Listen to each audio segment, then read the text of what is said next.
फिरदौस साहिबा, हर तरह के हमले हो रहे हैं इमरान खान पे और उससे भी लगता है बहुत से लोगों की पॉपुलैरिटी में उल्टा इजाफा हो रहा है। जिस तरह अब ये मानेका साहब का मुलाजिम है, इसका क्या फ़ायदा और हासिल वसूल होना है, समझ नहीं आया कुछ। कितना इंपॉर्टेंट है पॉलिटिक्स में डिस्कस करना? देखिए कामरान, दो चीज़ें हैं। एक है आपका रिलीजियस एस्पेक्ट, एक आपका सोशल, और फिर तीसरा आपका जो है पॉलिटिकल इम्पैक्ट किसी भी कंडक्ट का या वाक़े का।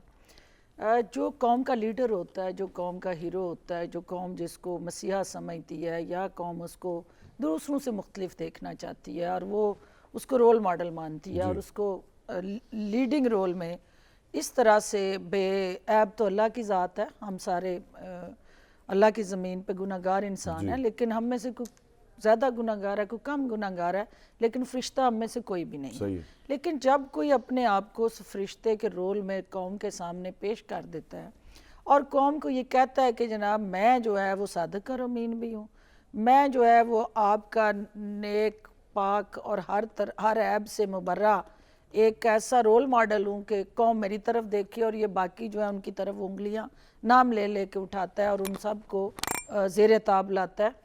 वो सोच जो है वो कौम ये देखती है कि भी मेरा लीडर जो है ये वो आइडियल है, ये वो रियासत मदीना का जो सोच के साथ जुड़ा हकीकी इस्लामी आइडियालॉजी और फ़िलासफ़ी है, उसका एक ऐसा सरचश्मा है कि जिसको हम फॉलो करें। अनफॉर्चुनेटली जब वो उसके हक़ाइक़ कौम के सामने आते हैं तो सख्ते के आलम में हैरान व शश्तर हैं। ये कुछ अच्छी हम लेगेसी नहीं छोड़ रहे कि आज अदालत के अंदर खावर मानिका के मुलाजम ने जो बातें ओपनली डिस्कस की, वो कल किताब इलाही को ढाल बनाने वालों को उसने बेनकाब कर दिया। देखिए, सबसे पहले तो अल्लाह की कलाम पे हलफ देना और ये ऐलान करना कि मैं हल्फिया कुरान पाक पे हाथ रख के कहता हूँ कि मैंने बुशरा बीबी को नहीं देखा। उसकी कल ही ओन चौधरी ने जो कहा कि भाई ये घर का भेदी होते हुए अगर मैंने आपके मफाद में आपकी मुलाकातें उस वक्त जो हो रही थी मैं उसका शाहिद हूँ, तो कौम के मफाद में भी मुझे हक़ाइक़ बताने पड़े तो फिर मैं सामने आऊँगा। ये चीज़ें कल इसका फ़ायदा क्या होगा? इसका फ़ायदा मैं समझती हूँ क्योंकि एक केस है कामरान, इसको मीडिया में नहीं आना चाहिए था, डिस्कस नहीं होना चाहिए था। लेकिन जब आप अदालत के अंदर कोई मुकदमा कोई इशू ले जाते हैं तो वो फिर पब्लिक इशू है।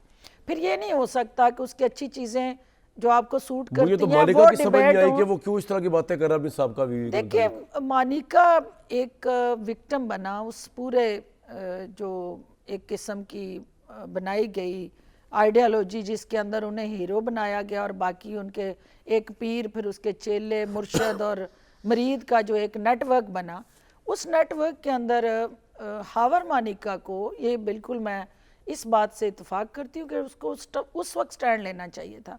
ये जो मेरे सामने ये बयान है उसमें जो ये कह रहा है कि भाई वो आते थे 2015 में, शादी उनकी हो रही है 2017 में और 2015 से उनका उस घर में आना जाना था, और ना सिर्फ घर में आना जाना था बल्कि सीक्रेट मीटिंग्स और नौकरों को बाहर निकाल के वो जो भी उनकी नाजेबा हरकत, इसमें उसने लिखा है, बाकायदा बयान में लिखा है। तो ये हमारे मुआशरे के अंदर कोई अच्छे बीज नहीं हम बो रहे, ये हमारी ये तो है जी इल्जाम, और मेरे ख्याल से उनकी शादी से पहले मुझे तो बहरान हूं कि ये मुलाजिम क्यों जाके इस तरह के बयान दे रहा है।